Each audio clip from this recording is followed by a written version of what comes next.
आज हम बात कर रहे हैं कि अगर आपका प्यार जिद बन गई है, अगर आपके प्रेम में आपकी जिद है और आपका आत्मसम्मान लगा हुआ है, तो आज का दिन आपका है।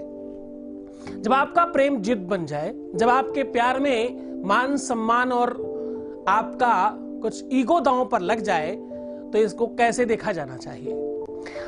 एक्चुअली चाहे वो मेल ईगो हो चाहे फीमेल ईगो हो, जब ईगो के आड़ में, ईगो के समकक्षता में आपका प्यार आ जाए, तो उसे कैसे सेटिस्फाइड किया जाए? ईगो सेटिस्फाइड करना is a very important part है। जीवन में ईगो सबसे महत्वपूर्ण पार्ट अदा करता है। बहुत बार ऐसा होता है कि आपको यह मालूम है कि जिसे आप पाना चाहते हो वो आपके लायक नहीं है, फिर भी आप अपने आप को समझा नहीं पाते। कितनी बार आपको यह लगता है कि बस उसे एक बार अपने पास लाना है और जिस तरह हम तड़प रहे हैं वैसे उसको भी तड़पाना है। यह भी एक प्यार का रूप आज के समाज में देखने को मिल रहा है।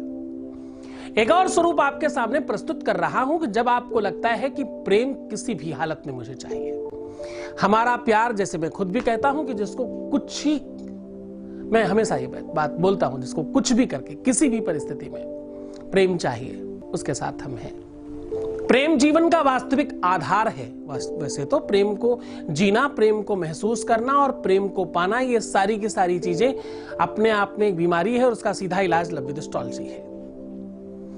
तो अगर आपका प्रेम आपसे दूर है, अगर आपका अपना रिलेशनशिप बहुत खराब होने की दिशा में चल पड़ा है या खराब हो गया है, या आपके रिलेशनशिप में बहुत उतार चढ़ाव आ रहे हैं, तो आज आप बहुत सावधानी से अंत तक बने रहिएगा। आज का दिन आपके लिए बहुत महत्वपूर्ण हो सकता है। आपके अपने जीवन में जो भी कुछ होता है उसके पीछे कोई न कोई बड़ा कारण होता है। बिना कारण और निवारण के कोई भी चीज होती नहीं है। जब भी कुछ आपको मिलता है जीवन में, तो आप उसका कोई कारण होता है, उसका कोई रीजन होता है। बिना रीजन के प्रायः देखा गया है कि कुछ भी संभव नहीं है, हर चीज का कोई कारण है। अब जब आपका ईगो बीच में आ जाए, अगर आपको यह लगे कि बस अब ये सम्मान की बात है, अब मेरी प्रतिष्ठा की बात है, अब मेरे स्वाभिमान की बात है कि मुझे ये चाहिए ही चाहिए, किसी भी हालत में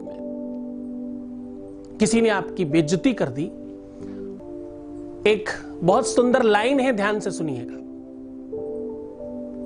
जलाकर खाक न करती तो भला क्या करती, जलाकर खाक न करती तो भला क्या करती, भरी महफिल में काफिर ने मेरा मुंह चूम लिया।